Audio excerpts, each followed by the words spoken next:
ಓಂ ಶ್ರೀ ಗುರು ಬೀರಬ್ರಹ್ಮಣೇ ನಮಃ. ಓಂ ಶ್ರೀ ಗುರು ಬೀರಬ್ರಹ್ಮಣೇ ನಮಃ. ಹಿರಿಯರೊಂದು ಮಾತನ್ನು ಹಿಂಗೆ ಹೇಳ್ತಾರೆ, ಕುರುಬರಪ್ಪ ನಾವು ಕುರುಬರು 365 ದಿನ ಕುರಿ ಕಾಯುವಂಥ ಕುರುಬರು. ಜ್ಞಾನವೆಂಬ ಬಡಿಗೆ ಹಿಡಿದು ಅಜ್ಞಾನವೆಂಬ ಕತ್ತಲೆಯನ್ನು ತೋಳವನ್ನು ಹೊಡೆದು ಓಡಿಸುವಂಥ ಕುರುಬರು. ಕಲ್ಲ ದೇವರ ಕಟಬಾಯಿ ಹಿಡಿದು ಹಾಲು ಕುಡಿಸಿದಂಥವರು ಕುರುಬರು. ಯಾವ ಕಂಬಳಿಯನ್ನು ಬೀಸಿ ಮಳೆ ತಂದಂಥವರು ಕುರುಬರಪ್ಪ ನಾವು ಕುರುಬರು ಅನ್ನುವಂಥ ಮಾತನ್ನು ಹಿರಿಯರು ಸಾರಿ ಹೇಳ್ಕೊತ ಬಂದಿರುವಂಥ ಮಾತು. ಅದಕ್ಕೆ ಹಿಂದಿನ ವಿಷಯದೊಳಗೆ, ಹಿಂದಿನ ಒಂದು ಭಾಗದೊಳಗೆ ಹಾಲು ಮತದ ಚರಿತ್ರೆಯನ್ನು ಹೇಳ್ಕೊತ ಬಂದಿದ್ದಾಗಿದೆ. ಈ ಒಂದು ವಿಡಿಯೋದೊಳಗೆ ಯಾಕಪ್ಪ ಕೇಳಿದ್ರೆ, ಹಿಂದಿನ ವಿಡಿಯೋದೊಳಗೆ ಯಾವ ಉಂಡಾಡಿಕೊಂಡ ಪದ್ಮಗೊಂಡ ಹುತ್ತಿನೊಳಗಿನ ಕುರಿಯನ್ನು ಎಬ್ಬಿಸಿಕೊಂಡು ಕಾಯ್ಕೋತ ಇಲ್ಲಿಗೆ ಬಂದ ಅನ್ನುವಂಥ ಹಿಂದಿನೊಳಗೆ ಹೇಳಿದಾಗಿದೆ. ಈ ಒಂದು ವಿಡಿಯೋದೊಳಗೆ ಪದ್ಮಗೊಂಡ ಅಡವಿ ಒಳಗೆ ಯಾವ ಹಾವೇರಿ ಜಿಲ್ಲಾ ಶಿಗ್ಗಾಂವ ತಾಲೂಕಿನ ಬಾಗಿ ಬಂಕಾಪುರ ಗಂಧಲಗಿರಿ ಪರ್ವತದೊಳಗೆ ಕುರಿ ಕಾಯುತ್ತಾ ಹೋದಾಗ ಆ ಸಮಯದೊಳಗೆ ಆ ಗಂಧಲಗಿರಿ ಪರ್ವತದೊಳಗೆ ಒಬ್ಬ ಗಂಧರಾಕ್ಷಿ ಮತ್ತು ಒಂದು ಕಂಚಿನ ಆಲದ ಮರ, ಒಂದು ಕಾಗಿ, ಇವು ಮೂರು ಕೈಲಾಸ ಒಳಗೆ ಒಂದು ಗಂಧರ್ವನ 3 ಮಂದಿ ಇವರು ಗಂಧರ್ವರು.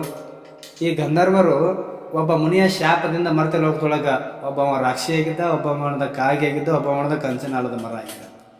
ಈ 3 ಮಂದಿ ರಾಕ್ಷಸರು ಈ ಒಂದು ಅವತಾರವನ್ನು ತಾಳಿ ಮತ್ತೆ ಲೋಕಕ್ಕೆ ಬಂದಾಗ ಅವಾಗ ಪದ್ಮಗೊಂಡ ಬೆಂಕಿಯನ್ನು ಬಿಡುವ ಸಲುವಾಗಿ ಯಾವ ಸುಮ್ಲಾದೇವಿಯ ಹತ್ತಿರ ಹೋದಾಗ ಸುಮ್ಲಾದೇವಿ ಪದ್ಮಗೊಂಡನಿಗೆ ಬೆಂಕಿಯನ್ನು ಕೊಟ್ಟರು. ಆ ಬೆಂಕಿಯನ್ನು ಒಯ್ದು ಪದ್ಮಗೊಂಡ ಆ ಗುರು ರೇವಣಸಿದ್ದೇಶ್ವರರಿಗೆ ಹಾಲ ಗಿನ್ನವನ್ನು ಕಾಸಿ ಊಟವನ್ನು ಉಣಬಡಿಸಿ ಆ ಉಳಿದಿರುವಂಥ ಪ್ರಸಾದವನ್ನು ಹೊಳ್ಳಿ ಒಯ್ದು ಯಾವ ಆ ಸುಮ್ಲಾದೇವಿಗೆ ಕೊಡ್ತಾನೆ. ಸುಮ್ಲಾದೇವಿ ಆ ಪ್ರಸಾದವನ್ನು ಉಂಡ ನಂತರ ಹೆಂಗೆ ಅನ್ನಿಸ್ತು ಸುಮ್ಲಾದೇವಿಪ್ಪ ಅಂದ್ರೆ, ಇಂಥ ಒಂದು ಅಮೃತವನ್ನು ಕೊಡ್ದಂಥ ಒಂದು ಅನುಭವ ಸುಮ್ಲಾದೇವಿಗೆ ಆಯಿತು. ಅವಾಗ ಸುಮ್ಲಾದೇವಿ ವಿಚಾರ ಮಾಡ್ತಾಳೆ, ಇಂಥ ಕಾಡಿನೊಳಗೆ ಮಾನವರ ಸಂಪರ್ಕದಲ್ಲಿ ಇನ್ನೂವರೆಗೆ ಇಲ್ಲಿ ಮಾನವರು ಯಾರು ಬಂದೇ ಇಲ್ಲ. ಇಂಥ ನೀನು ಬಂದಿದ್ದ ಭಾಗಕ್ಕೆ ಸಾಕ್ಷಾತ್ ಪರಮಾತ್ಮನೇ ನಿನ್ನನ್ನು ನನ್ನ ಸಲುವಾಗಿ ಕರೆಸ್ಯಾನ, ನಾನು ನಿನ್ನ ಜೊತೆ ಬಂದುಬಿಡ್ತೀನಿ, ನಾನು ಕರ್ಕೊಂಡು ಹೋಗು ಅಂತ ಹೇಳಿ ಸುಮ್ಲಾದೇವಿ ಪದ್ಮಗೊಂಡಾಗ ಹೇಳ್ತಾಳೆ. ಅಷ್ಟರೊಳಗೆ ಪದ್ಮಗೊಂಡ ವಿಚಾರ ಮಾಡ್ತಾನೆ, ಆದರೂ ಆಗಲಿ ಹೋಗೋಣ ಅಂತ ಹೇಳಿ ವಿಚಾರ ಮಾಡಿದಾಗ ಅದೇ ಸಮಯದೊಳಗೆ ಏನಾಯ್ತಪ್ಪ ಅಂತ ಕೇಳಿದ್ರೆ, ಆ ಗಂಧರಾಕ್ಷಿ ಕಾಡಿನೊಳಗೆ ಹೋಗಿತ್ತು. ಈ ಮನುಷ್ಯರ ವಾಸವನ್ನು ಹಿಡ್ಕೊಂಡು ಹೊಸನಾಥ್ ಹಳಿನಾಥ್ ಅನ್ಕೋತ ಮನೆಗೆ ಓಡಿ ಬಂತು. ಮನೆಗೆ ಓಡಿ ಬರುವಂಥ ಸಮಯದೊಳಗೆ ಅವಾಗ ಆ ಗವಿಯೊಳಗಿರುವಂಥ ಸುಮ್ಲಾದೇವಿ ಪದ್ಮಗೊಂಡ ಹೇಳ್ತಾಳೆ, ನನ್ನ ತಾಯಿ ರಾಕ್ಷಸಿ ಬಂದದಿಗೆ ಬರ್ಲಾಕತ್ತದ, ಬಂದಳು ಅಂದ್ರೆ ನಿನ್ನ ಬಿಡಂಗಿಲ್ಲ, ಹೊಟ್ಟೆ ಅದು ತಿಂದೇ ಬಿಡ್ತದೆ ನಿನ್ನ, ಅದಕ್ಕೆ ಹೆಂಗೆ ಮಾಡ್ಬೇಕಂತ ಹೇಳಿಸಿನ ವಿಚಾರ ಮಾಡುವಂಥ ಸಮಯದೊಳಗೆ ಪದ್ಮಗೊಂಡ ಹೇಳ್ತಾನೆ, ನನ್ನ ಗುರು ಜಗದ್ಗುರು ರೇವಣಸಿದ್ದೇಶ್ವರನ ಆಶೀರ್ವಾದ ನನ್ನ ಮೇಲೆ ಐತಿ, ಅವ ಇರೋರಿಗೆ ನನಗೆ ಯಾರು ಏನೋ ಮಾಡೋಕ್ಕೆ ಸಾಧ್ಯ ಇಲ್ಲ. ನನ್ನ ಹಂತಲ್ಲಿರುವಂಥ ಈ ಭಂಡಾರವನ್ನು ನನಗೆ ಹೊಡಿ, ಭಸ್ಮವನ್ನು ನನಗೆ ಹೊಡಿ, ನಾನು ಒಂದು ಬೇರೆ ರೂಪದೊಳಗೆ ಇರ್ತೀನಿ. ಆ ರಾಕ್ಷಿ ಹೋದ ಮೇಲೆ ಆ ರಾಕ್ಷಿಯ ಮರಣ ಹೆಂಗೈತಿ ಅನ್ನುವಂಥದ್ದು ನೀವು ತಿಳ್ಕೊಂಡು ಬಳಕ ಆ ರಾಕ್ಷಿಯನ್ನು ಮರ್ದನ ಮಾಡಿ ನಾವು ಇಬ್ಬರು ಕೂಡ ಹೋಗೋಣ ಅಂತ ವಿಚಾರವನ್ನು ಮಾಡಿಕೊಂಡು ಅವಾಗ ಆ ಸುಮ್ಲಾದೇವಿ ಪದ್ಮಗೊಂಡ ಕೊಟ್ಟಿರುವಂಥ ಭಸ್ಮವನ್ನು ಪದ್ಮಗೊಂಡೆ ಕೊಡ್ತಾರೆ. ಪದ್ಮಗೊಂಡ ಅವಾಗ ಒಂದು ಹಲ್ಲಿಯ ರೂಪವನ್ನು ತಾಳ್ತಾನೆ. ಹಲ್ಲಿಯ ರೂಪವನ್ನು ತಾಳಿ ಅದೇ ಒಂದು ಗವಿ ಒಳಗೆ ಒಂದು ಗೋಡಿ ಮೇಲೆ ನಿಂತ. ಆ ಸಮಯದೊಳಗೆ ಗಂಧರಾಕ್ಷಿ ಮನೆಗೆ ಬತ್ತು. ಹಸನಾಥ್ ಸತ್ತ ಹೆಣಗಳನ್ನ ತೊಗೊಂಡು ಬಂದು ಮನೆಯಾಗ ಹೋಯ್ತು.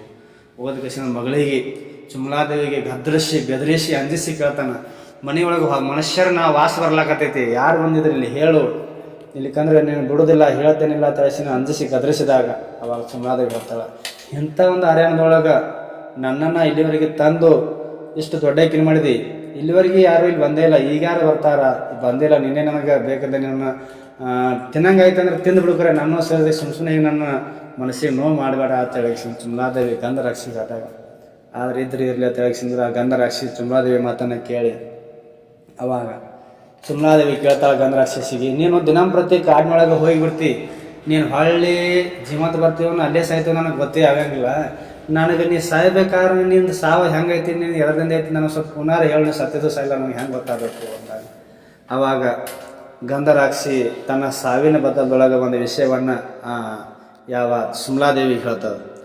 ಈ ಗವಿಯ ಮುಂದಿರುವಂಥ ಒಂದು ಕಂಚಿನ ಆಲದ ಮರ, ಆ ಕಂಚಿನ ಆಲದ ಮರದಲ್ಲಿ ಕೂತಿರುವಂಥ ಒಂದು ಕಾಗಿ ಮತ್ತು ನಾನು ನನಗೆ ಕಾಡಿನೊಳಗೆ ಏನಾರೇ ನನ್ನ ಜೀವಕ್ಕೆ ಆಪತ್ತು ಬತ್ತು ಅಂದ್ರೆ ಈ ಗವಿ ಮುಂದಿರುವಂಥ ಕಂಚಿನ ಆಲದ ಮರನೂ ಉರುಳಿ ಬೀಳ್ತದ.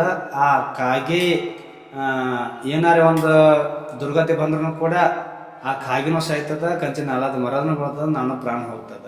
ಈ ನಮ್ಮ 3 ಮಂದಿ ನಾವು ಗಂಧರ್ವರ ದೇವಿ, ನಮ್ಗೆ ಏನಾರೇ ಒಂದು ಆಗ್ಬೇಕಾದ್ರೆ ಇಲ್ಲಿಗೆ ಇನ್ನು ಕೂಣಿದು ಆಗ್ತೈತೆ ನೋಡು ಅಂದಾಗ ಆಯಿತು ಅಂತ ಹೇಳಿ ವಿಚಾರ ಮಾಡಿದ್ರು ಯಾರು. ಮತ್ತೆ ಮರುದಿವಸ ಮುಂಜಾನೆ ಎದ್ದು ಆ ಗಂಧರಕ್ಷಿ ಕಾಡಿನೊಳಗೆ ಹೋಗ್ಬಿಡ್ತು.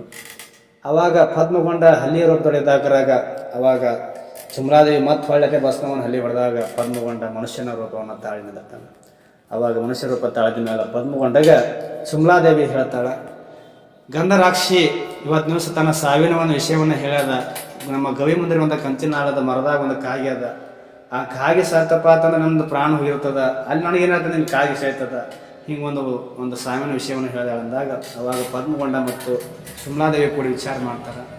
ಹಂಗಿದ ಬಳಿಕ ಇವ್ರನ್ನ ಮರಣ ಮಾಡೇ ನಾವು ಇಬ್ಬರಲ್ಲಿ ಹೋಗೋಣ ಅಂತ ಹೇಳಿ ಒಂದು ಬಂಡಿ ಒಂದು ಹಂಡೆಯನ್ನು ಅನ್ನವನ್ನು ಮಾಡಿ ಅನ್ನವನ್ನು ಕಂಚಿನ ಆಲದ ಮರದ ತೆಳಗೆ ಸುತ್ತಮುತ್ತೆಲ್ಲ ಹಾಕಿ ಆ ಗಿಡದೊಳಗಿರುವಂಥ ಕಾಗಿ ಆ ಅನ್ನದ ಮೇಲೆ ತಿರ್ಲಾಕ ಬರ್ತೈತೆ ಅಂತ ಹೇಳಿ ಪದ್ಮಗೊಂಡ ವಿಚಾರ ಮಾಡಿ ಆ ಅನ್ನದ ಮೇಲೆ ಪದ್ಮಗೊಂಡ ಆರಾಮ ನಿದ್ದೆ ಹತ್ತದ್ರೊಳಗೆ ಮನ್ಕೋತಾನೆ. ಆ ಸಮಯದೊಳಗೆ ಆ ಕಂಚಿನ ಆಲದ ಮರದೊಳಗಿರುವಂಥ ಕಾಗಿ ಆ ಅನ್ನ ತಿನ್ನುವಂಥ ಸಮಯ ತಿನ್ಬೇಕಂತ ಹೇಳಿ ತೆಳಗೆ ಒಂದು ಕ್ಷಣ ಪದ್ಮಗೊಂಡ ಮೇಲೆ 20 ಲಕ್ಷ ಅನ್ನ ತಿನ್ನಕ್ಕೆ ಶುರು ಮಾಡ್ತಾನೆ. ಆವಾಗ ಪದ್ಮಗೊಂಡ ಪಟ್ನ್ಯಾ ಕಾಗಿಯನ್ನ ಕೈಯಾಗ ಹಿಡ್ಕೊಂಡಿದ್ದಂದ್ರೆ ಹಿಡ್ಕೊತಾನ ಕಾಗಿ ಕೈ ಹಿಡ್ಕೊಳ್ಳೋಣ ಅಡವಿ ಒಳಗಿರುವಂಥ ರಾಕ್ಷಸಕ್ಕೆ ಜಮುಖ ಕಶಿರ್ಷಿ ಆಗ್ತದೆ. ಹಿಂಗೆ ಕಾಲಾಗತ್ತ ನನಗೆ ಏನು ಆಲಾಗತ್ತದ, ಬಹುಶಃ ಕಾಗಿಗೆ ಏನೋ ಆಗಿರ್ಬೇಕು, ಅದಕ್ಕೆ ನಾನು ಹಿಂಗೆ ಆಲತ್ತ ಅಂತ ಹೇಳಿ ನೋಡ್ಬೇಕಂತ ಹೇಳಿ ಹೊಳ್ಳಿ ಓಡಿ ತನ್ನ ಗವಿಗೆ ಆ ಕಂಚಿನ ಆಲದ ಮರದ ಹತ್ಯಾಗ ಬರ್ಲಾಕ ಪ್ರಯತ್ನ ಮಾಡ್ತದೆ. ಆ ಸಮಯದೊಳಗೆ ಕಂಚಿನ ಆಲದ ಮರದ ಮತ್ತು ಕಾಗಿ ಕೈಯಾಗಿ ಹಿಡಿದಿರುವಂಥ ಪದ್ಮಗೊಂಡ ಕಾಗಿನ ಸಾಯಿ ಹೊಡಿಬೇಕಂತ ಹೇಳಿ ಕೈಯಾಗಿ ಹಿಡಿದು ಒತ್ತಿ ಹೆಚ್ಚಿದಾಗ ಅವಾಗ ಓಡ್ಕೋತ ಗಂಧರಾಕ್ಷಿ ಬಂದು ಹೇಳ್ತದೆ, ಅದಕ್ಕೇನೋ ಮಾಡಬೇಡ, ಅದಕ್ಕೇನೋ ಮಾಡಿದೆ ಅಂದ್ರೆ ನನ್ನ ಪ್ರಾಣ ಹೋಗ್ತದೆ, ಅದಕ್ಕೇನೋ ಮಾಡಬೇಡ ಅಂತ ಹೇಳಿಕೆಸಂದ್ರೆ ಪದ್ಮಗೊಂಡ ಹೇಳ್ತದೆ. ಅವಾಗ ಪದ್ಮಗೊಂಡ ಬಿಡಲಿಲ್ಲ, ಕಾಗಿಯನ್ನು ಹೆಚ್ಚಿಕ್ಕಿ ಅದನ್ನು ಕೊಂದು ಬಿಡ್ತಾನೆ. ಅವಾಗ ಆ ರಾಕ್ಷಿ ತನ್ನ ಪ್ರಾಣ ಕೂಡ ಬಿಡ್ಲಾಕ ನಿಂದಿರ್ತದೆ, ಕಂಚಿನ ಆಲದ ಮರನ ಉರುಳಿ ಬೀಳ್ತದೆ. ಅವಾಗ ಗಂಧರಾಕ್ಷಿ ಹೇಳ್ತದೆ, ಯಾವಾಗ ನೀ ನನ್ನ ಬಂದ ಪ್ರಾಣ ನೀವು ಹೊಡೆದ ಅಂದಮೇಲೆ ನಿನಗೆ ನಾ ಬಿಡೋದಿಲ್ಲ, ನಿನ್ನ ಕುರಿ ಒಳಗೆ ತ್ವಾಳಾಗಿ ಬಂದ ನಿನಗೆ ನಾ ಕಾಡ್ತೀನಿ ಅಂತ ಹೇಳಿ ಗಂಧರಾಕ್ಷಿ ಆ ಪದ್ಮಗೊಂಡಗ ಹೇಳ್ತೈತಿ.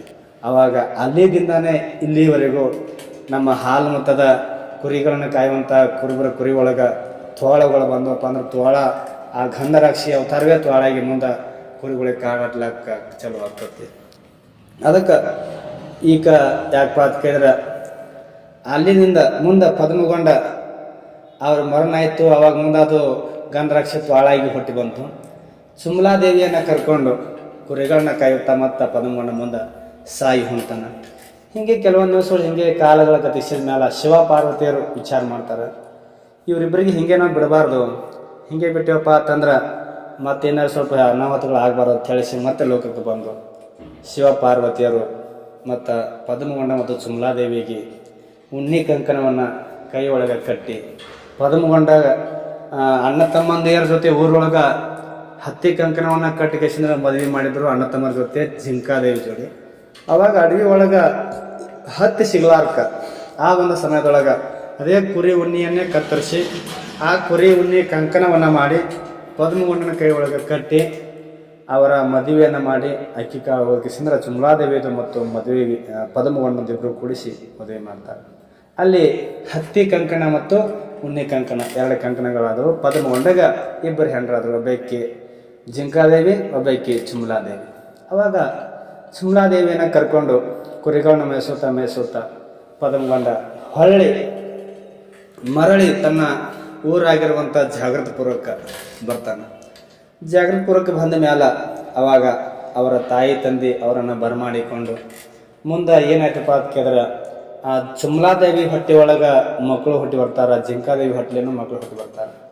ಜಿಂಕಾದೇವಿ ಹೊಟ್ಟೆ ಒಳಗೆ 21 ಮಂದಿ ಹೆಣ್ಣು ಮಕ್ಕಳು, 21 ಮಂದಿ ಗಂಡು ಮಕ್ಕಳು ಹುಡ್ತಾರೆ. ಮತ್ತು ಚುಮ್ಲಾದೇವಿ ಹೊಟ್ಟೆಲೂ 21 ಮಂದಿ ಹೆಣ್ಮಕ್ಳು, 21 ಮಂದಿ ಗಂಡಸು ಮಕ್ಕಳು ಹುಡ್ತಾರೆ.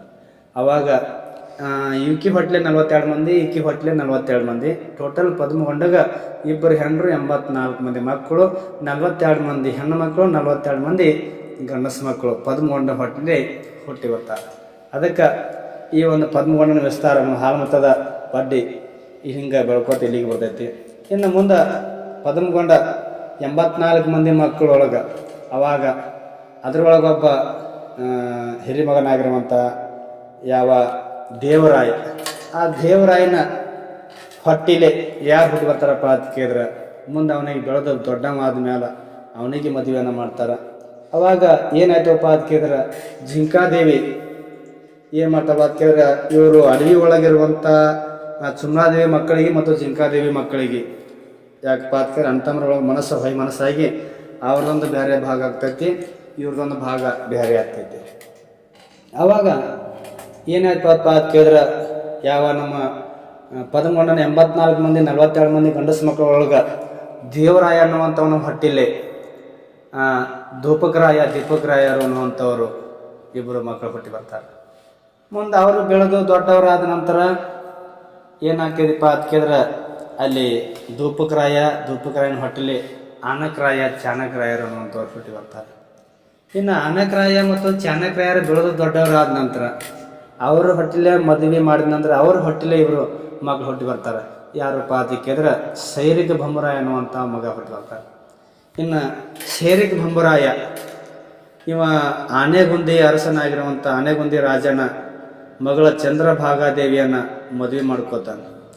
ಮದುವೆ ಮಾಡ್ಕೋಬೇಕಾದ್ರೆ ಅಲ್ಲಿ ಗೌಡಿಕಿ ಅನ್ನುವಂಥದ್ದು ಅಲ್ಯದಿಂದ ಪ್ರಾರಂಭ ಆಗ್ತೈತಿ. ಮೊದಲ ಆದಿಗೊಂಡ ಮತ್ತು ಪದ್ಮಗೊಂಡ ಹಿಂಗೆ ಗೊಂಡ್ರು ಅನ್ಸ್ಕೊಂಡ್ರು. ಮುಂದಿನ ಯಾವ ಆನೆಗುಂದಿ ಅರಸನ ಮಣ್ಣಿ ಒಳಗೆ ಆನೆಗುಂದಿ ಅರಸ ರಾಜ್ಯನಾಗಿರುವಂಥ ಅವನು ಒಂದು ಪಂಥವನ್ನು ಹಾಕಿರ್ತಾನೆ. ಒಂದು ಹೊಂಡವನ್ನು ನಿರ್ಮಿಸಿ ಆ ಹೊಂಡ ಹೊಳಿದಿಂದ ನೀರು ತೊಗೊಂಡು ಬಂದು ಅದಕ್ಕೆ ಯಾರು ತುಂಬ್ತಾರೆ ಅವ್ರಿಗೆ ನಾನು ಮಗಳು ಕೊಟ್ಟು ಮದುವೆ ಮಾಡ್ತೀನಿ ಅಂತ ಹೇಳಿಕೆಸಿಂದ್ರೆ ಯಾವ ಆನೆಗುಂದಿ ರಾಜ ಒಂದು ಡಂಗುರವನ್ನು ಸಾರಿಸಿರ್ತಾನೆ.